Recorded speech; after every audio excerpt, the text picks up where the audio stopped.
Master 4 line भूमिका बा।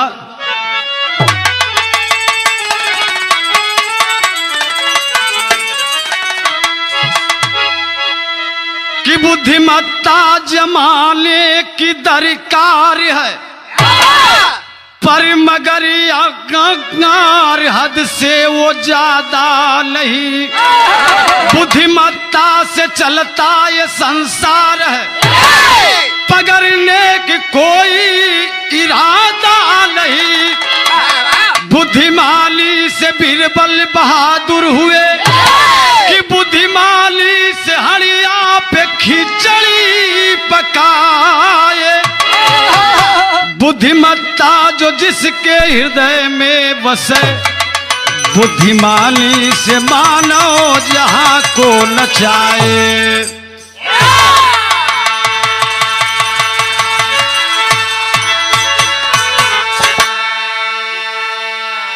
बुद्धि के देवी मां सरस्वती से हम लोग प्रार्थना करते हैं कि हमें बुद्धि दें, लेकिन अगर बुद्धि प्राप्त भी हो जाए तो बाबू बुद्धि का इस्तेमाल सही जगह पे करे के चाहिए। इजमल भी रहा आप लोगन के बीच जात बा मास्टर गजल का लाइन बा काबा।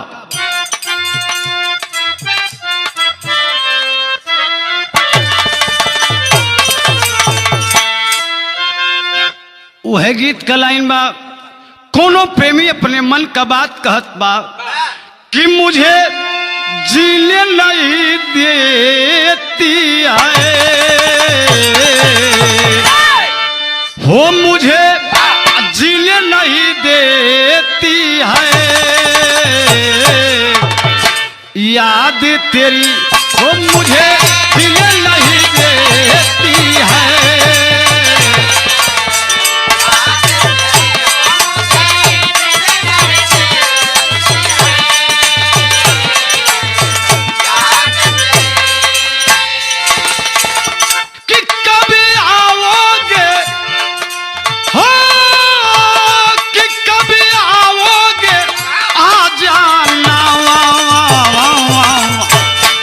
फरियाद मेरी वो मुझे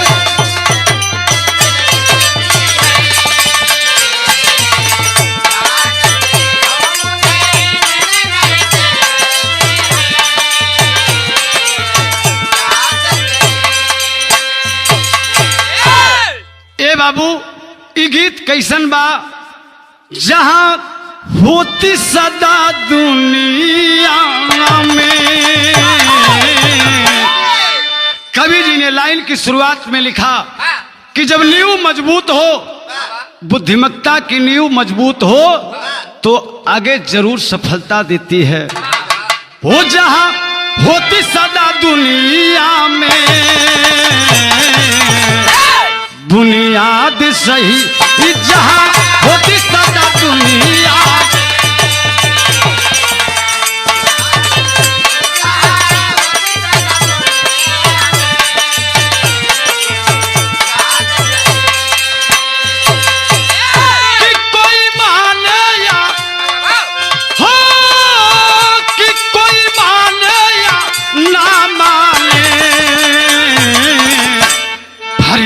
याद सही जहां होती सदा दुनिया में।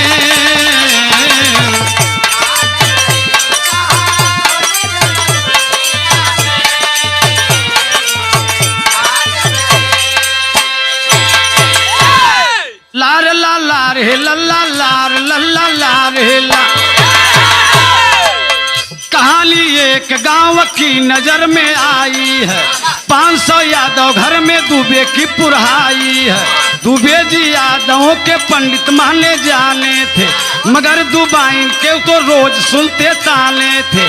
दुबाइन दुबे को यह डांट कर समझाई है, रुपया कमाने है तू बम्बई भगाई है। दुबे जी बम्बई में वॉचमैन पाए हैं, इधर तिवारी आके जजमानी जमाए हैं। तिवारी जी चतुर चालाक बुद्धिमान रहे, तिवारी जी चतुर चालाक बुद्धिमान रहे, लगा के बुद्धि यादवों से मालतान रहे।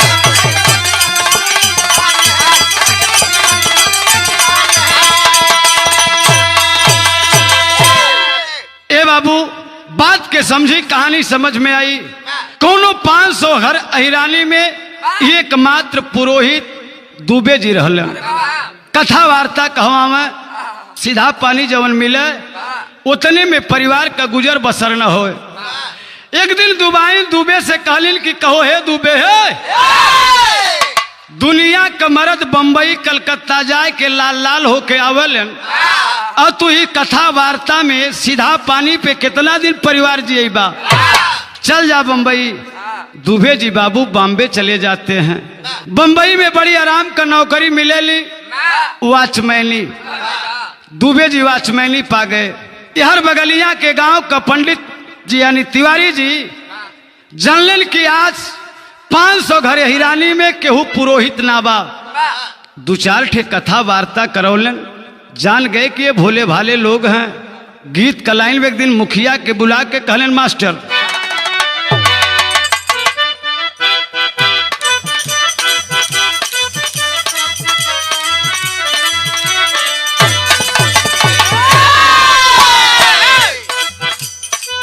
कौनो नायक नायिका पे खुश हो के करी खूबसूरती पर कहत बा कि झुमका चूहू मेला, झुमका चूहू मेला, झुमका चूहू मेला तोरा गोरे गलवा रंग,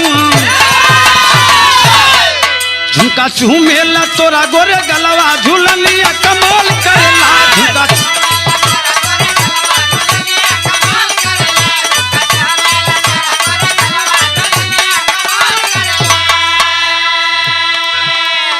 लेकिन ले बाबू तिवारी जी गांव के मुखिया जी के बुला के कहलन कि ये मुखिया जी, चतुर्मुखिया से बोला तिवारी, चतुर्मुखिया से बोला तिवारी, बीमारी आई गौआ में। चतुर्मुखिया से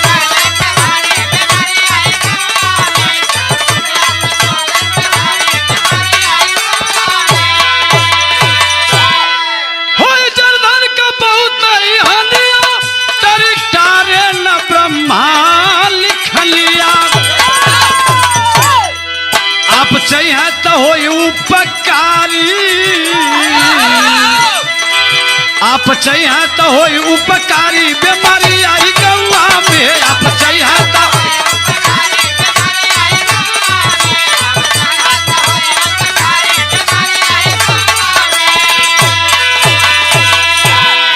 एक दिन तिवारी जी मुखिया जी के बुला के कहलन कि ये मुखिया, 1.25 किलो घी, 125 रुपया और 1.25 कुंतल आटा एक एक परिवार से अगर मिल जाए तो हम एक हवन जब तब करा दें। जवन गांव में भयंकर बीमारी आवे वाली बा, पशु प्राणी से लेके जनधनहानि होए वाली बा, वो यहाँ से टल जाई। मुखिया जी पूरे गांव के लोगन के बुला के कहलन कि भैया तिवारी जी जो नौका पंडित जी आये हो ऐसे ही बात बतौलन हा। हे भैया, आज जब ये बात को पूरा गांव सुना, सभी 125 रुपया 1.25 किलो घी के प्रबंध करे शुरू कर दिले। एक लंबी हवन भई। हवन के बाद तिवारी जी जब 125 रुपया 1.25 किलो घी पाए, वही गौवा में बाबू एक ठी अपन 2 मंजिला मकान बनवा लिए।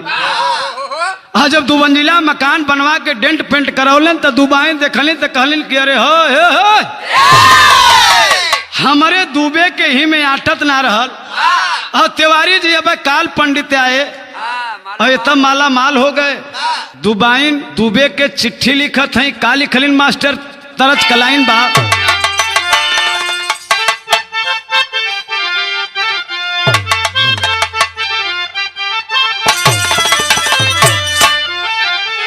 कि दहिया पे पेंट मारी और मुहवा पे सेंटई करंट मारली। हाई लड़की बापरा जेंट ही करंट मारे, हाई लड़की बापरा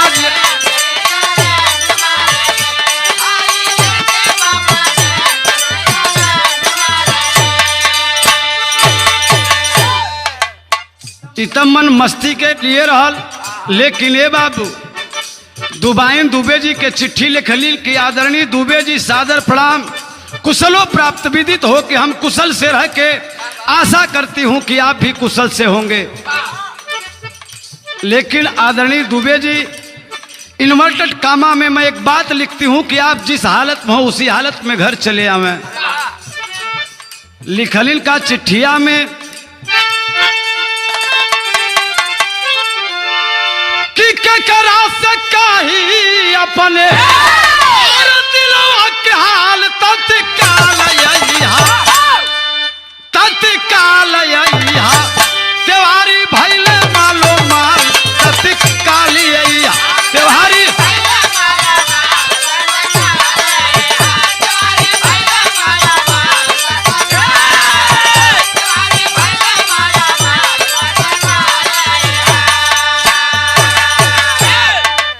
पति जब पैया सुना हमारी सजनावा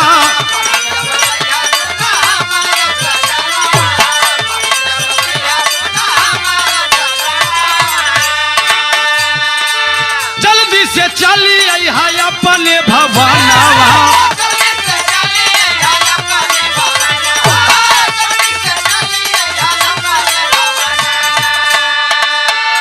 कि बिगड़ी जजमान तोहरी और बिगड़ी बचाल तत्काल त्योहारी भैले मालो माल तत्काल त्योहारी भैले मालो माल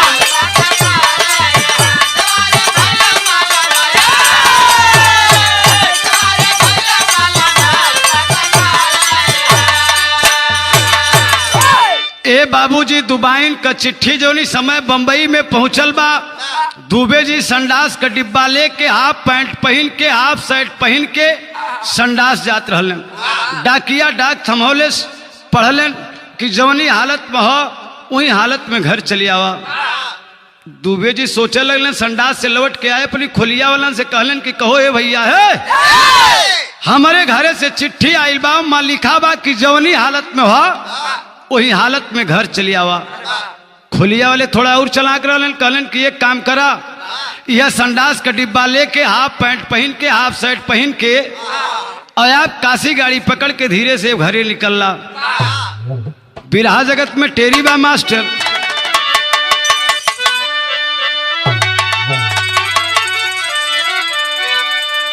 अरे मोरे राम चतुराई विजय पताका चाहिए, अरे चतुराई विजय पताका, ओ चतुराई विजय पताका चाहिए। डिब्बा हाथ लिए गड़िया धैले उतलाई, अरे उतलाई। हाथ में संडास का डिब्बा लेके काशी गाड़ी पकड़ के आ गए। दिनवे में बाबू स्टेशन पे उतर गए। लेकिन अब दुबे जी सोचत होवन कि रात हो तब न घरे चली, लोग देखी हैं तो का कही हैं। और जब शाम भई दरवाजा खटखटौलन। दुबाइन जब दरवाजा खोलनी कहली के कहे हम दुबे जी, कहे कहो दुनिया का मर्द बम्बई कलकत्ता से उतरल टाटैची लेके सूट और बूट में उतरल, लेकिन तू हमारे ऐसा मर्द है कि बतावा ई संडासे का डिब्बा, हाफ पैंट, स्लीपर चप्पल लेके तू। दुबे जी कहले सटाप, एम्मा हमार गलती एकदम ना बा। चिट्ठिया में लिखे रहलू ना कि जौनी हालत में हो वही हालत में घर चली आवा। दुबाइन कहली चला अच्छा गाड़ी का थकल मादल है, पहले तो है कुछ मीज उज दे। आराम कैला। आराम जब दुबे जी करे लगले यहाँ गीत का लाइन में कवन गीत बा मास्टर।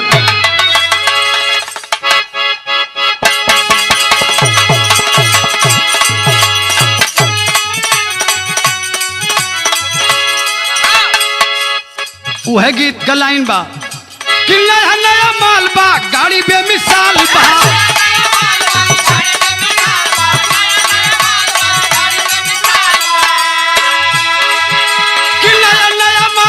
गाड़ी बेमिसाल बा, एक जैसे चाहो वैसे जमावा ना। तनी टॉप गियर कच दे लगावा ना, तनी टॉप गियर कच दे लगावा ना।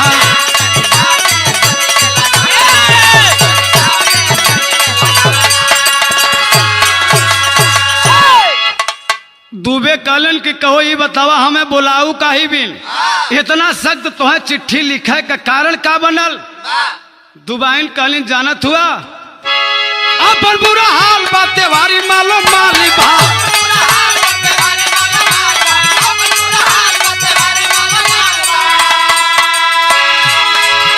कि अपन बुरा हाल बा त्योहारी मालो माल बा, इनके गाँव से अपने भगावाना। दुबे कवनो पैया लगावाना, दुबे कवनो पैया लगावाना।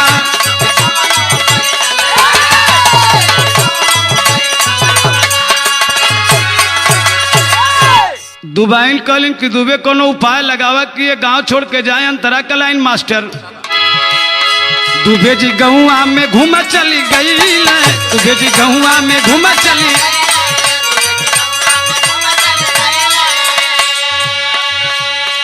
कोनो परिवार नहीं पलगी के कैले,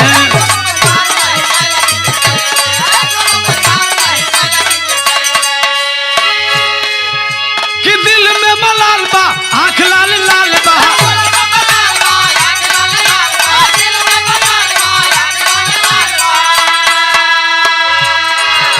कि दिल में मलाल बा आंख लाल लाल बा, दुबे कवनो पैया लगावाना।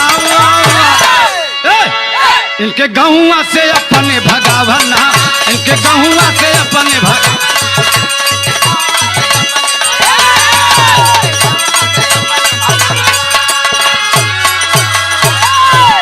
राती में आराम कह के दुबे जी भोर का टाइम बा, पूरे हिरानी 500 घर हिरानी में घूमत हैं, जहां लोग कहे महाराज पालागी पंडित जी प्रणाम गुरु पाए लागत हैं, वहां आज केहू बोले भी तैयार ना बा। दुबे जी के बड़ा दुख भइल कि आखिर हमसे गलती का भइल जो उनकी लोग बोलत ना हुवन। जाए के गांव के मुखिया जी से कहलन, कहे मुखिया है, अरे यार पहले तो लड़का हमार बड़ा सम्मान करत रहने, पर 2 महीना हमें बॉम्बे गए हुआ, आखिर ये लोग इतना बड़ा सम्मान हमारा खो दिए, कोई मुझसे पहले आशीर्वाद लेने को तैयार नहीं है।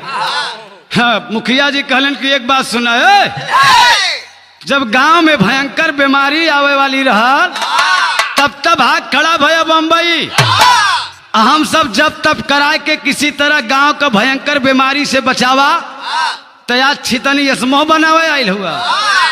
दुबे जी कहलन कि हाँ भयंकर बीमारी, कहे हाँ, कहे जो नौका पंडित जी तिवारी जी आयल हुआ ने नहीं बताए रहलन कि गांव में भयंकर बीमारी आई, 125 रुपया 1.25 किलो घी दे के पूरा 500 घर हिरानी के लोग कथा कहोलन, तब जाए के किसी तरह पशु प्राणी बचलन।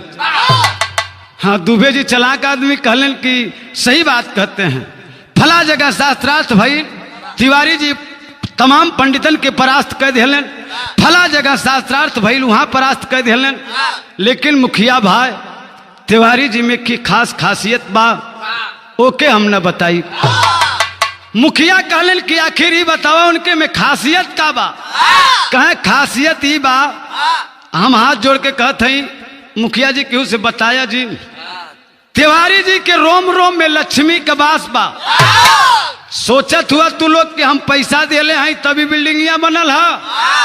तिवारी जी शाम की अपने पैरवा से अगर 2 रोवा उपारल लें तो 1000 रुपया का नोट तैयार होती है, और लेके बाजार में जाया करते हैं। अब मुखिया का माथा चकरान की बाप रे बाप, जब एक रोवा में 1000, एकर मतलब रोम रोम में लक्ष्मी का बास बा, कुछ प्रधानी का पैसा रहल, अटैची में 5000 रुपया लिया के दुबे जी के दिले, कहले भाई दुबे जी हमें तो बता दिया लेकिन केहू दूसरे के मत बताया, काल हम सवेरे में उपाल ले कुल की, अगर कपरवा कपरवा उपारब तब करोड़ों रुपया निकले। और हर तब तक मुखिया लाई गई, कहें कि कहो है अटैचिया का 5000 रुपया का भा, कहे तू मेहरारू का जा शांत रह, तू बहुत अच्छी जगह लगाए हैं, 5000 से करोड़ों रुपया निकाल ले। मुखिया कहलन कि कहो हम तो तुहार अर्धांगिनी है ना, हमसे काहे छिपाओ, तो हमें तो बता दा। कहलन देखा मेहरारू के पेटे में कोनो बात पचत ना है, हम तुम्हें बतावत है लेकिन ध्यान दियो केहू के बताऊ बताऊ मत। ये जो नौका पंडित जी नहीं आए हैं, इनके रोम रोम में लक्ष्मी का वास बा। एक रोवा उपारे पर 1000 का नोट तैयार होती है। सोच पगली 5000 5 रोवा कतती है। अब काल हम सवेरे में उनके पूरा कपरवा का बरवा उपारब तब करोड़ों रुपया मिले। मुखियाइन फूल के गचगच भई कहे हाँ हमार मुखिया तो बड़ा अच्छी फैक्ट्री देखें। मुखियाइन गई पानी काढ़ है और गांव का मेहरारू बम्बा पे कहलिन नल पे कहलिन कि मुखियाइन पा लागी प्रणाम मुखियाइन कहलिन कि हट हमारे मसेधु के तू लोग बहुत बेईमान चोर लुच्चा लफंगा कहला, लेकिन जान ला आजू के बाद हमें मुखियाइन मत कहू। तब तक एक मेहरारू सट के कहले कि ये बतावा काही तो है मन मुखियाइन न कही। अब मुखियाइन के पचत ना बा पेटे में फूलत हो गीत का लाइन बा कवन गीत बा।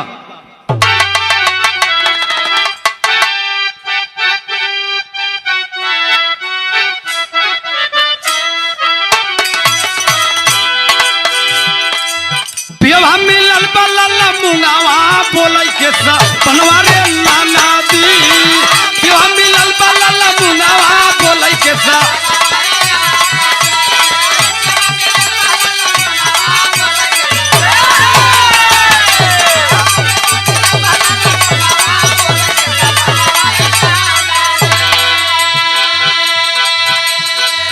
अब इतना रुपया का बात जान के मुखियाइन के पेटे में पचत ना बदू मेहरारू से कहत है बहनिया हमरे कहे से तू प्रधानी में दैया वोट दे रहू तो हम तो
अब गांव का मेहरारू फूले पच के शुरू कैलिन कि कहो है बहनी है अरे खड़ंजा का पैसा खाएं कॉलोनी का पैसा खाएं वो तो बर्दाश्त रहा। जवाहर रोजगार योजना का पैसा खाएं वो तो बर्दाश्त रहा। लेकिन तिवारी जी सन्मुख पैसा हुवन अरे हमारा मन से 200 रुपया 1.25 किलो घी देके कथा वार्ता कहवाए रहे। अब आए के घरे घरे अफसर में जब चर्चा चालू भई 4 ठेलड़िका सुने धीरे धीरे बात पूरे गांव में भड़की। पूरा गांव कहा था कैसे अकेले ऊपरी हैं उपारी तो पूरा गांव उपारी। देख लिया जाए मुखिया का मुखिया बेचारू सवेरे का टाइम खादी कुर्ता और खादी धोती पहन के छाता लगाए के और धीरे से गोड़े दबाए तिवारी जी के तरफ चल लें। और गांव का लड़का कहता हूं कि देखा था सारे का देख ला कैसे चोरस जात था। आज जाना था ना कि रोम रोम में लक्ष्मी का बास बा तिवारी जी के। तब तक कुल लइका जुट गए मास्टर गीत का लाइन बा।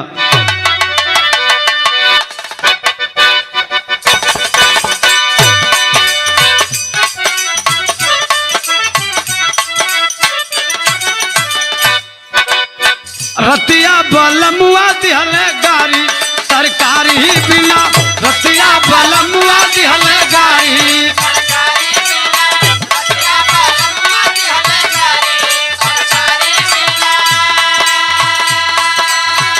गारी त गारी दिहले मारी के निकारी दिहले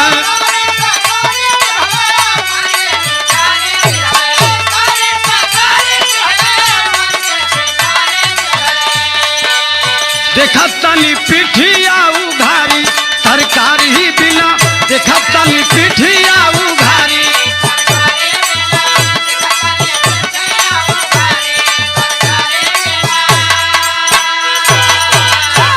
इत कोनो दुल्हनी का दर्द रहा।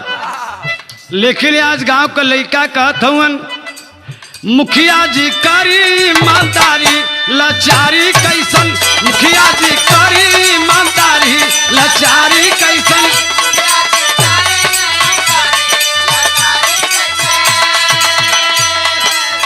गाँव भर जुट आइले तिवारी भवनवा हो,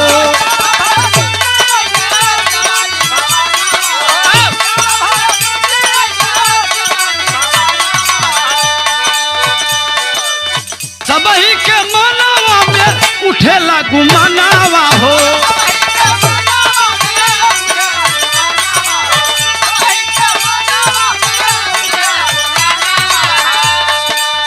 अपना अपन देखा हकदारी बिचारी कैसन, अपना अपन देखा हकदारी लाचारी कैसन।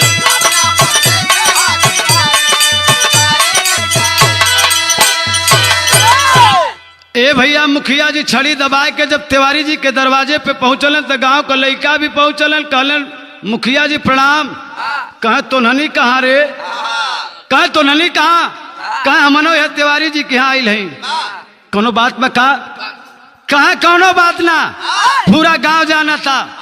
कॉलोनी खाया, खड़ंजा खाया, मनरेगा खाया, संतोष नाय भा।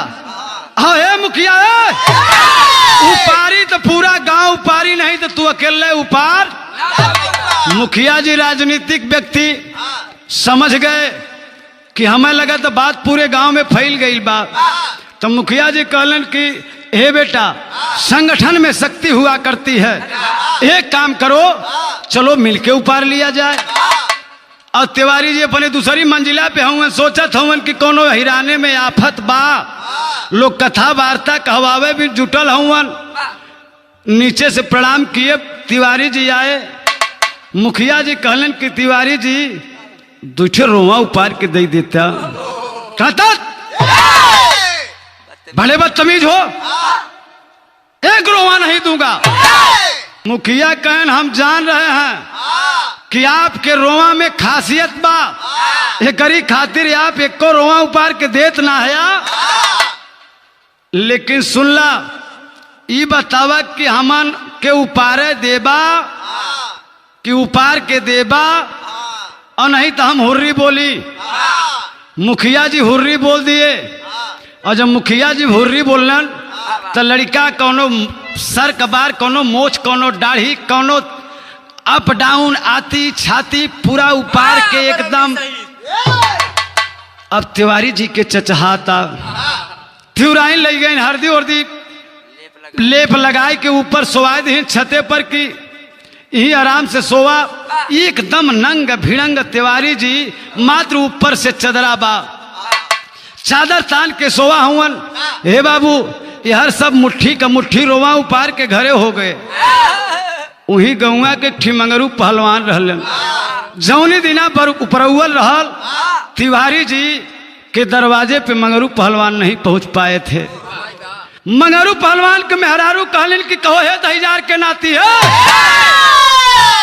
पूरा गांव करोड़पति बन जाए तो का हम ही कंगालपति रहब का। कहे का भा, कहे जवानी नौका पंडित जी ना आए हैं, इनके रोम रोम में लक्ष्मी के बास बा। एक रोवा उपारे पर 1,000 रुपया का नोट तैयार हुए। मंगरू पहलवान 2-3 बैठक वहीं अपने मेहरारू के सामने दंड बैठक मार के कहा पापट का लाइन मास्टर।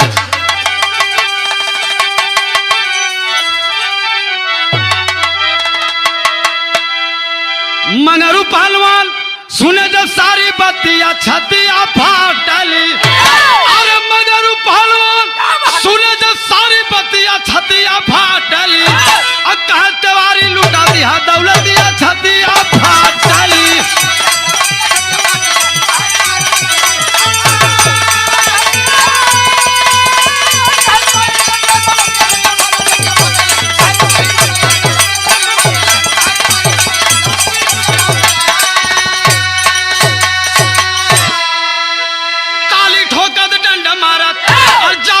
भवनवा हो कहा तिवारी बहारे आवा, हमारा राखा मनावा हो।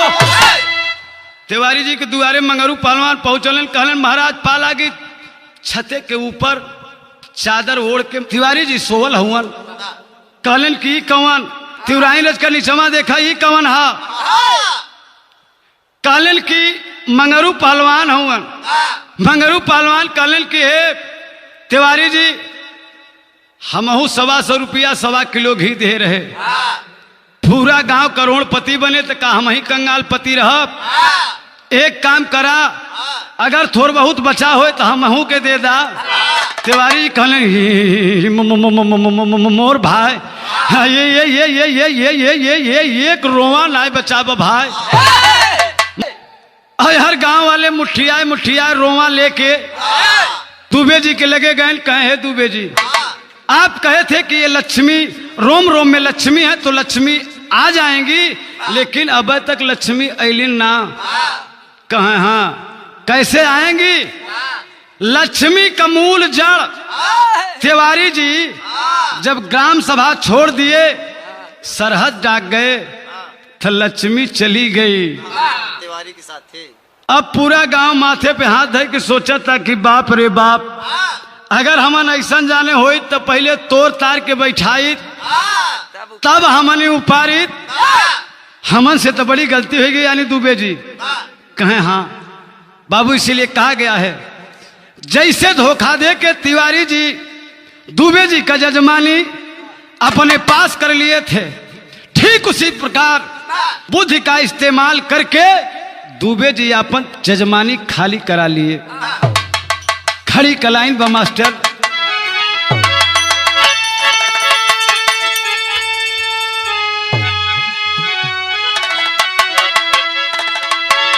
देखे ही के बुद्धि कहलन, न झगड़ा कैले न कबाहत कैले न लड़ाई, और बड़े आराम से बुद्धि के बल पे अपन पूरी जजमानी खाली करा लिए तिवारी जी से। दुबे जी तिवारी से न कैले काजिया, लेके जजमानी दुबे जी फिर करा ले रजिया।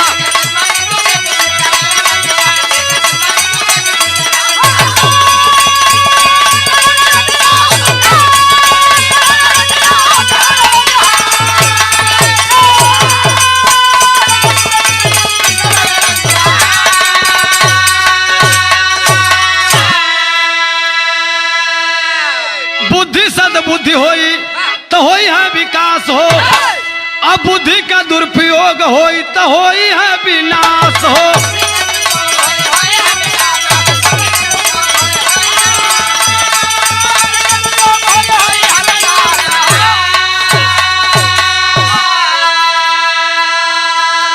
दुबे जी जजमानी ले करा राजिया, आराम से पूरी जजमानी दुबे जी खाली करा लिए। हाँ, और तिवारी अपने गांव चले गए। कहे कहो ई बभने का घर है, एक एक आकर बा मुखिया कहे जाए दे, जब लक्ष्मी गई तो ये घर हो जाए। दुबे जी आप ही 2 मंजिला मकान लेके रहा, बारीक बुद्धि का इस्तेमाल करके अपनी जजमानी खाली करा लिए। तो अंतिम लाइन में कहना है,